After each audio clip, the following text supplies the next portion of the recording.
Thank you very much, Mr. Robert Plant, for the interview. I'm very proud of the honor you give me to make this interview to you. Well, that's very kind of you to say it. There's no need to be proud. It's just what we do. So, first thing, somebody told me that you're fluent in Arabic. No. Salam alaikum. Salam alaikum. No, only shwiya shwiya. Shwaya shwaya. Naam. Okay.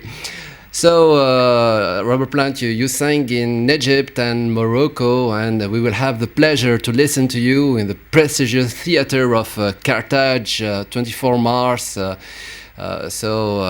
First thing, thank you very much for having accepted to come in Tunisia. And the management told me that you wanted to come to Tunisia. Exactly, yeah. My group and myself, we have a lot to learn. You know, music is, there are no foundations for music. There are just roots and seeds. And I think since about 1970, or even before that, when I was working with Jimmy Page and with Led Zeppelin, our fascination has always been very strong towards music from North Africa. And I've been very fortunate because as the years have moved on, I've worked more and more in the North African combination with new musicians, and even in West Africa, in Mali and so on. Yeah. So, yeah, this is something that we want to do and we want to learn. This is like, the whole of our lives as musicians is just about education. Yeah. And this concert will be very special for us because you know that, I don't know if they told you, but your concert, it happens with the celebration of the 50th anniversary of Tunisian independence. Well, that's fantastic. I'm just pleased to be there, I mean, it's just a great thing for us to do as a group. I mean, we travel around the world, we play in the most amazing, evocative places, and it's just a good thing. Yeah. Justin Adams may have spoke you about Tunisia because he played in 2003 in Tunisia in a little theater called L'Étoile du Nord with Desert Rugs, and I made him interview. Who did that? Justin Adams. Oh yes, exactly. Yes, he came to Tunisia 3 years ago. Yeah, he said that was great. I mean, the thing is that we are always looking to find new experiences, and Justin has probably spent more time. Well, he's definitely spent more time in Tunisia because I've never been before. Yeah. My time with Jimmy Page and my time in before and after Led Zeppelin has always been really with Morocco. Yeah. But we're looking forward to it. It's going to be very exciting. Yeah. I heard you saying in BBC that you go to places where there's a response.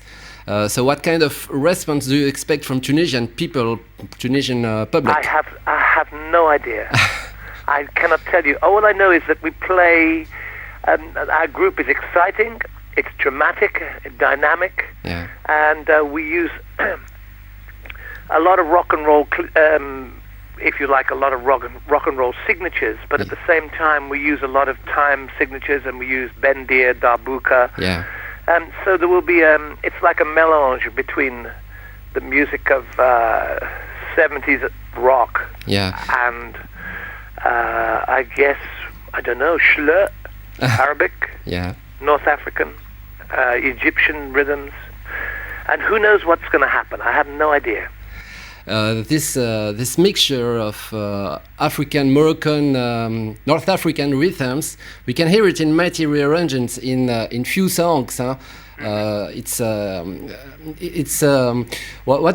the idea, the goal of looking? It's trying to find something, a new way of expression.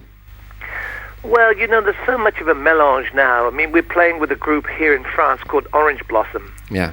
And it's an Algerian girl singing with some French guys who've been in Côte d'Ivoire, and there's so much more opportunity. Last week we played in Switzerland, La Suisse, and we were playing with Amadou and Mariam from Mali, which was fantastic. The rhythms are great. And, well, we've been together now for 5 years as a band, and we just keep looking to try and make this marriage, a marriage between the two styles. Yeah. so that I can sing like I always did, but we can make this music a complete new canvas on which to create, some new shapes. It's good, and a lot of people are doing it now. It's becoming more and more relevant that groups are working together from different communities of people, different customs, bringing music together stronger. Yeah. How do you explain that a lot of Europeans, like you, or like Robert Plant, are interested with, the rich African rhythms heritage when young Moroccans and Tunisian bands use a rhythm box, a b-box instead? Mm-hmm. Well, I just think it's, when when Jimmy Page and I first went to Morocco in 1971, we took tape recorders and we went into the Atlas Mountains and we started recording Berber music. Yeah. And the rhythms that they were using then were pretty complex, but very interesting. And we couldn't combine them into our rock and roll, really. Yeah. But we could use the musical scales that the guitar allows us to use, and the gimbri and the oud. So the rhythms weren't appropriate, but the actual musical scale was appropriate for us to use in songs like Friends, Four Sticks, Kashmir, the Led Zeppelin songs, and onwards from there.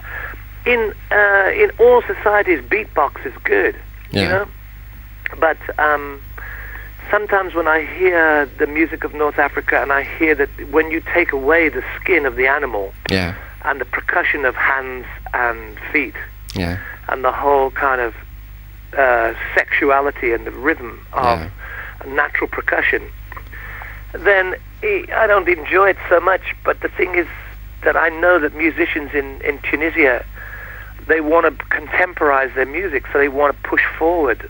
Yeah. And sometimes you take these tools, these contemporary devices like electronic rhythm, TR-808 or whatever it might be, the beatbox.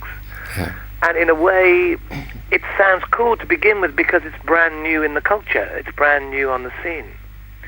But later on, people go back. I mean, in the 1980s in England and America, the music in the Western music was so bad. Yeah. We didn't know it was bad. We were all trying to do these new things. We had automation. We had, all the Cubase sampling. Yeah. And you listen to how it worked out with the early Beastie Boys stuff, or Def Jam records, and I was sampling Led Zeppelin too. Using it on Talk Cool One back in 1989 on the Now and Zen album. So all musicians and people in studios tend, one way or another, to go for what they think is the new sound. Yeah. And then sooner, eventually, with me, with a lot of my friends in different groups, you go back to an organic sound eventually. Yeah. Sheb Khaled, Khaled now, in his very, very early recordings when he was playing accordion, and his rhythms and stuff, they were beautiful. And then before he was working with Don Was, and around that time, it was using beatbox. Yeah. And Sheb Mami and all that stuff. And then eventually it comes back round again to Ben Diaz and Darbuka. Yeah, hope so. How can you make the melting pot, of African, North Arabic rhythm with rock and roll? Maybe the help of Justin Adams that lived in, I think, in Orient, I think, in Arabic country, maybe, and his... his parents were in Damascus and also in Cairo. Yeah. This helps. Of course it helps. It's essential. I mean, he's a very big, important part of that part of our music. Yeah. But we do, there are many, many different colors and shades to our music. That is probably the most predominant, and that is the use of these rhythms. But everybody, sometimes everybody in the group will play percussion in one song. And it's a fusion of contemporary space out music. Remember that two of the guys in the band came from a group called Portishead, which was a very important group in Europe because they created quite a dark sinister sort of movie sound, you know, Yeah. like a soundtrack sound, and by using the different combinations and characters of the different musicians, then you get something completely fresh. Yeah. I mean, I don't like the idea of combining world music and using the term world music and just grabbing Yeah.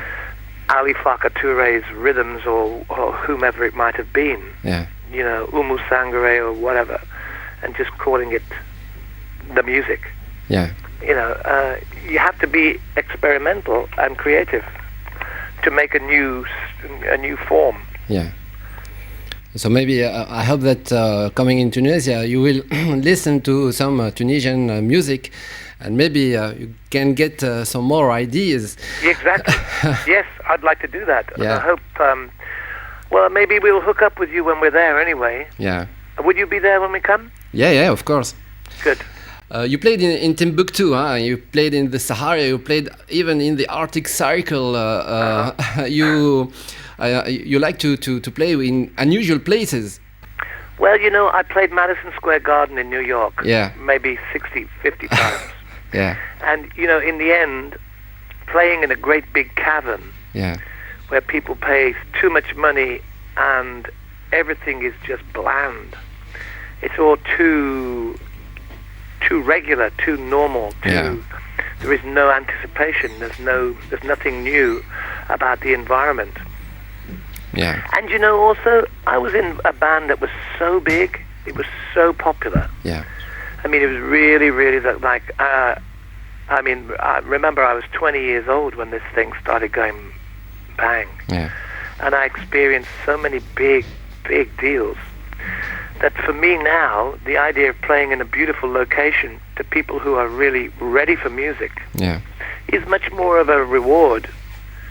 Because if I wanted the big time thing, I know exactly how to get it. Yeah, exactly. What do you? I was reading, you know, a news 2 months ago about, you know, the resurrection of Queen, and the price ticket was $2,000 in the United States. What do you think about all these prices that are going higher and higher? Well, I think the whole idea of the pop culture, it would be crazy to say it, but it begins in a club, or in, you know, when you're a kid. When I first started playing in groups, I played in little clubs and in dance halls.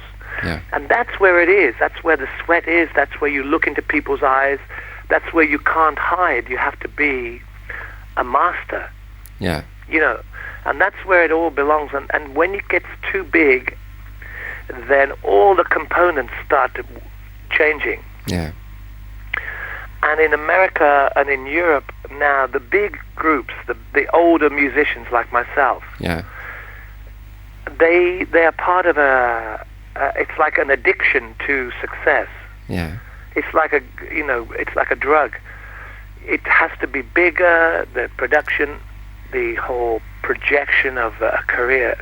Yeah. And I think the more that becomes an issue, the farther away you get from the reason that you did it in the very beginning. Yeah. To begin to want to sing, I was 14 and a half years old when I sang in my first group. I was a kid. Yeah. Trying to sound like a black guy in America, you know, and I really loved it so much. And I've been to the heights. I played one show in Led Zeppelin where we played to 210,000 people. That's wild. But I don't think now that's the way to do it. And I think that the exaggerated cost of watching a group it's crazy. You know, we're kids from the streets, really. We didn't have a career, we just had music. Yeah. We weren't accountants or diplomats. You know, we were always musicians, and so we must remember the reason that we got excited in the first place was to be close to the public and to be reasonable. I heard Robert Smith of The Cure said one day, I am too old to be alternative and too alternative to be old. Do you feel the same? Well, that's a very funny saying, yeah. I think it's, I don't think, you know, the thing is that I have no concept of age. I know that I'm not young. Yeah. in my years, but I know that my enthusiasm and my creative powers are stronger than they were for many years. Yeah. So I can only exist doing what I do if I really am compulsive and if I mean it, if I want it, and I want it badly. I want it because I'm a good singer, and I want it because I have something to say. Yeah. So I don't think that, I mean, Robert's point is very good and very funny. Yeah. But I'm very lucky in comparison to a lot of people from my time and my era from when I began. I'm still in a very vibrant musical environment, making good music, which is being recognized. Yeah. It's not the biggest phenomena in Western Europe at all, but at the same time, I know that I can walk and keep my head up and know that I'm still creating, and I'm part of a creative unit which is making new music, completely new music. Yeah. You know, and that's some of these. It's unfortunate that some of my friends have run out of ideas. Yeah. The originality is disappearing from my particular age group of players. Yeah. But that's okay. It'll come back. And you're still here because when you hear when you read all the reviews and the critics, you know, about Mighty Rearranger, everything is great. We found that you sing exactly you get the same voice that you know, the voice of Robert Plant, and you are still here. You are still productive. What's your secret? Well, because I believe in it. Yeah. Because I mean it. Because I'm not faking it. Because it's real and it's true. Yeah. What I'm saying and what I feel and what I've experienced is it's new, and also I don't live in the lifestyle of it's not about being wealthy, material wealth. It's about the kind of creative wealth and the inspiration that I get from my people. Yeah. My friends, the women, the men, the kids, the music, the audience. It's a pretty good, realistic condition. Yeah. That's why I'm still happening. Having played with, you talk a lot of time in this interview about Jimmy Page. Having played several years with Jimmy Page, how do you choose the perfect guitar player that is going to play with you? So how do you choose people like Justin Adams? Well, I was looking for somebody who would not play blues music. Yeah. I wanted to have a combination of filigree, a beautiful arpeggiated guitar which comes from the west coast of America. Yeah. The kind of psychedelic style which Skin possesses. And I was also looking for somebody who had been, as you said earlier, with Justin, his experiences and his reference points are coming more from the Sahara and the Sahel, yeah, and the Atlas than they're coming from B.B. King. Yeah. And there's no point in trying to replace Jimmy Page. It's not the issue. Yeah. So I try and find variety. And, you know, I mean, this group is so exciting. The exchange of guitar styles, the way that they trade off on stage is something very special. Yeah. You know, I'm a host of a metal hard rock program in the radio who's called Zanzana, and I'd like to know about, you know, the father member of Led Zeppelin, you know, one of the fathers of hard rock. So what do you think about your son, hard rock music? Well, I think if I listen to Mars Volta, yeah, who I like a lot. If I listen to the Black Keys, I like hard, strong music, but I don't like cliche. Yeah. So I'm finding it sometimes quite difficult because I think when the combination of Black Sabbath and Nirvana created a whole host of new music, which seemed to follow the same formula. Yeah. Very similar. And what I really want to hear a group that comes and opens a new door, you know? Yeah. I don't know, maybe Queens of the Stone Age perhaps might be considered to be a melange. And Mars Volta too is very powerful and strong. Yeah. But I find it quite difficult sometimes because you just have to understand that when we were happening, when we were being creative, and when we were traveling through North Africa, we were using influences that were very original. Yeah. Like the Beatles when they went to India. Exactly. You know.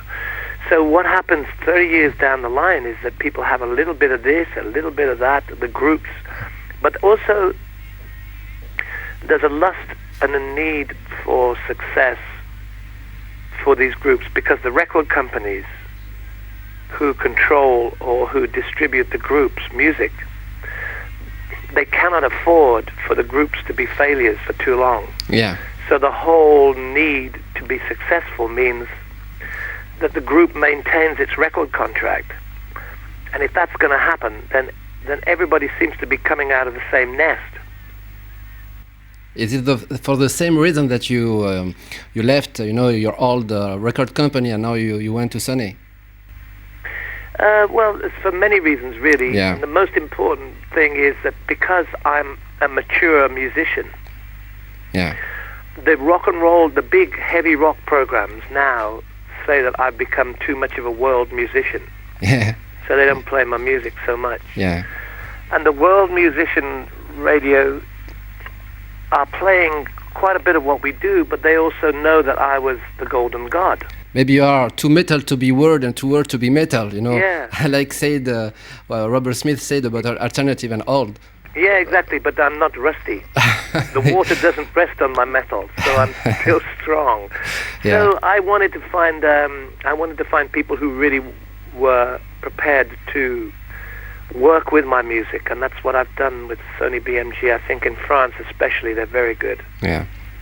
And you do about hard rock and all what become this music. What do you think about death metal, doom, black, things like this? I think it's just part of it. It's a reflection of what people are looking for, and what the whole way that hard, aggressive, strong, powerful music has mutated into many different areas. Yeah. That's the way it is. It's so much TV, so much cartoon, so much. I think the early Japanese comic magazines with all these superheroes and stuff like that, and the mixture of, if you go back even to the earliest hard, heavy metal groups that copied the kind of, they were part mystical warrior, Yeah. with big axes and big leather straps and big studs and all that stuff. It was part mythical hero and part musician. And the whole thing has become a scene, so many different scenes, Once upon a time it was goths, then it became, it's just the way it moves, time. And the fact that music is so much more accessible now, with different kinds of music, television, the whole panorama of music has changed so much. Yeah. But I have to change much too, because I have to go to sound check. Okay. Thank you very much, Robert Plant. Karim, I'll see you very shortly. I look forward to it. I'm very, very excited, and so are the band. They wanted me to tell you Okay. that they're really looking forward to it, Justin especially, for coming back again. And, Yeah. we'll speak to you soon, and we Okay. can make some arrangements so that we can actually hang out and do some stuff when we're there. Thank you very much twice, and hope you have a very, very good concert in Carthage. Everyone is waiting for you. Oh, that's fantastic. I look forward to that. Thanks, Karim. Thank you very much, Okay. Robert. Ciao. Ciao.